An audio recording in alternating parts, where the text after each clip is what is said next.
Guys, welcome back to my channel. আশা করি তোমরা সবাই খুব ভালো আছো, সুস্থ আছো। তো আজকে হচ্ছিল পয়লা বৈশাখ। সবাইকে জানাই শুভ নববর্ষের প্রীতি, শুভেচ্ছা আর অভিনন্দন। তো আজকে আমি এখন কিছু রান্না করবো না, কারণ এখন আমার ওয়ার্ক ফ্রম হোম চলছে আর একটু হলেও আজকে প্রেশার আছে। তো তাই জন্য আমি ভাতটাকে উবুর দিলাম। আর এখানে আমি লিশিয়াস থেকে মাছ অর্ডার দিলাম, তো মাছ এলো। আর তার সাথে আমি কালকের জন্য মানে অলরেডি কালকে আমি আলু ভাজা আর ঢেঁড়স ভাজা সব করেছিলাম, তো সেগুলো ফ্রিজ থেকে বার করে রাখলাম। তো এটা হচ্ছে আমার লাঞ্চের মেনু। আর রাতের জন্য আমি ভালো চাল আলাদা করে রেখেছি, ফ্রাইড রাইস মতো বানাবো। আমি তোমাদেরকে কোনো কিছু আপডেট দেওয়ার কথা ভুলেই গেছি। এই যে আমার ল্যাপটপ, আমার কাজ ডান আজকের জন্য।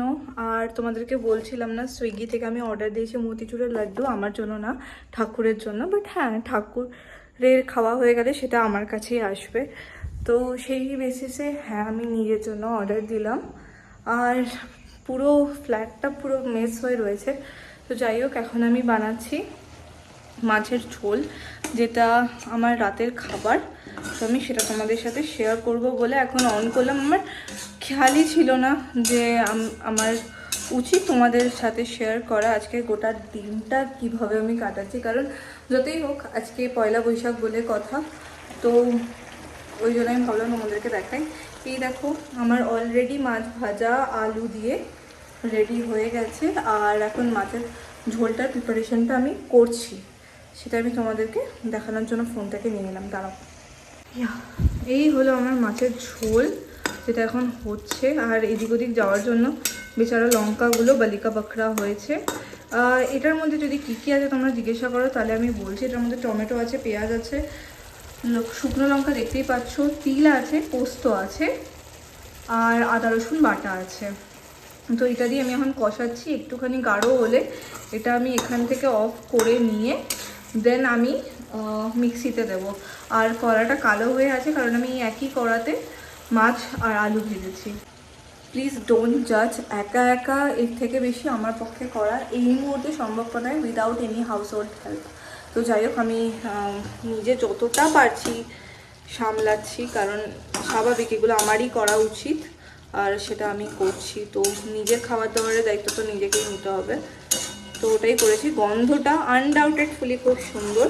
তো তোমরা যদি কখনো বানাও দেন এরকমভাবে তোমরা ডেফিনেটলি বানাতে পারো রুই মাছের ঝোল।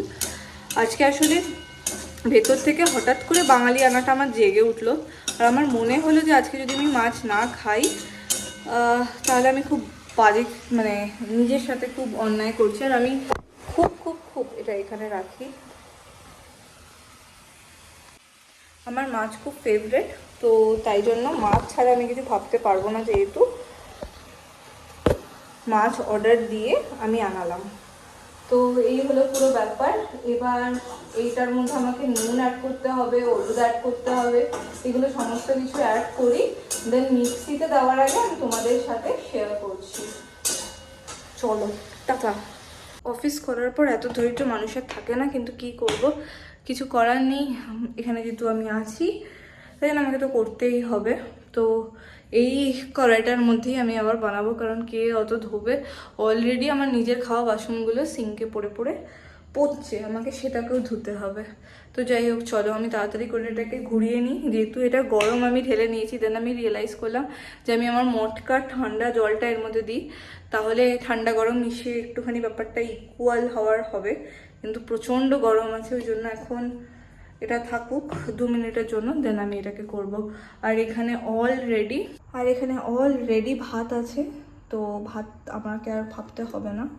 বিশ্বাস করো, ভেবেছিলাম আমার মধ্যে ওইটুকু গাটস থাকবে যে আমি আজকে কিছুই না একটুখানি ফ্রাইড রাইস বানাতে পারবো, বাট সামহাও অতটা ভেতর থেকে আসছে না, মানে এনার্জিটা ঠিক ভেতর থেকে আসছে না, যার জন্য ফ্রাইড রাইসটা হয়নি, ফ্রাইড রাইসটা বানানো গেল না। কিন্তু আমাকে ডেফিনেটলি আমার মাছটাকে তো বানাতেই হবে, কারণ মাছের সাথে কোনো কম্প্রোমাইজ নয়। আর রাত্রিবেলা খাওয়ার আগে অ্যাটলিস্ট আমি মাছটা খেতে পছন্দ করব। তো তাই জন্য এখানে যেহেতু একা থাকি, তো ঘরের লাইটটা আমি অফ করে আসতে ভুলে গেছিলাম, তো তাই জন্য আবার আমি গিয়ে অফ করলাম। তো যাই হোক, এবার এটা একটু ঠান্ডাও, দেন আবার ভিডিও করছি। দেখতেই পাচ্ছ গাইস, কড়াইতে তেল দিয়েছি, আমি খুব অল্প তেলে রান্না করি। তো হ্যাঁ, তোমাদের দেখে মনেই হতে পারে খুব অল্প তেল, বাট নয়, 2 চামচের মধ্যে তেল আছে। অ্যান্ড আমি এর থেকে বেশি তেলে রান্না করি না। তো এই হলো আমার কিচেনের অবস্থা। আর এখানে হ্যাঁ কাঁচা লঙ্কা কেটে রাখা আছে, যেটা আমি এর মধ্যে দেবো। এই হলো আমার পেস্ট, যেটা দেখতে অসাধারণ লাগছে, ইয়ামি লাগছে। তো আমি এটাকে এবার জলদি জলদি করে ট্রান্সফার করব। তো গাইস, এবার আমি এটাকে দেখো দিয়ে দিয়েছি এখানে। এবার আমার একটু নাড়ার পালা, যেটা আমি জল দিয়ে দেবো। এটা একটুখানি নাড়ি, তেলটা যাতে ছাড়ুক, দেন এটার মধ্যে জল দিয়ে আমি এবার ঢাকনা দিয়ে রাখবো। বাকি মশলাগুলো অ্যাড অন করবো, দেন আমাদের রান্না রেডি। গাইস, আমি জল ঢেলে দিয়েছি, আর দেখতেই পাচ্ছ জল ঢালার পর আমি ফ্লেমটাকে হাই করে রাখলাম এখন। অ্যান্ড আমি এর মধ্যে কিছু কাঁচা লঙ্কা চিড়ে আমি দিয়েছি। শুকনো লঙ্কা তো অলরেডি দেওয়া ছিল, অ্যান্ড আমি কাঁচা লঙ্কা অ্যাড করলাম। এবার এটা একটুখানি জলের মধ্যে দিয়ে এটা একটুখানি থাকুক, দেন আমি আস্তে আস্তে মাছগুলোকে অ্যাড করব 2 মিনিট পর। তো এবার আস্তে আস্তে আমি আলুগুলোকে দিয়ে দিচ্ছি। আলু ছাড়া আমার কোনো রান্নাই হয় না। তো এবার আলু সমেত সবগুলো আমি দিয়ে দিচ্ছি। মাছগুলোকে আমি এর মধ্যে এবার দিয়ে দিচ্ছি। সরি গাইস, আমার ডান হাতটা তোমরা একটু বেশি ক্লোজলি দেখতে পাচ্ছ, কারণ আমি এক হাতে করছি। তো এই হলো আমার কমপ্লিট রান্না পয়লা বৈশাখের জন্য। কেমন হলো জানিও। তো এটা হলো আমার আজকে পয়লা বৈশাখ স্পেশাল রুই মাছের ঝোল। অ্যান্ড এখানে আমি এই যে আমার ভাত, সেটাকে আমি নিয়ে এখন এটার মধ্যে মাছটাকে নিয়ে নেবো, যাতে আমি খেতে পারি।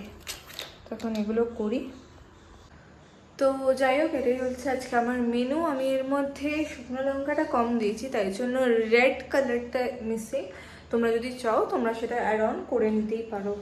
আমার শুকনো লঙ্কা আমি খুব একটা বেশি প্রেফার করি না, তাই জন্য আমি নিইনি। তো যাই হোক, আজকের ভিডিওটা যদি তোমাদের ভালো লাগে, then please do like, comment and share and subscribe করতে প্লিজ ভুলো না। অ্যান্ড দেখো, আমি ভিডিওটা অফ করার আগে তোমাদেরকে দেখালাম বাসন মাজাও হয়ে গেছে খাবার আগে। তো এবার আমি স্নান করব, মানে অল্প একটুখানি গায়ে জল ঢালবো, দেন আমি খেয়ে নেব। তো এই হচ্ছে আজকে আমার পুরো দিনের ব্লগ, কারণ আজকে বেশি কিছু করার ছিল না, তাই জন্য আর কিছু করতে পারিনি। তো এই হচ্ছে আজকের আমার ব্লগ। তোমাদের ভালো লাগলে দেন ডেফিনেটলি চ্যানেলটা সাবস্ক্রাইব করো। তো চলো, দেখা হবে নেক্সট ভিডিওতে তোমাদের সঙ্গে। Till then, bye by.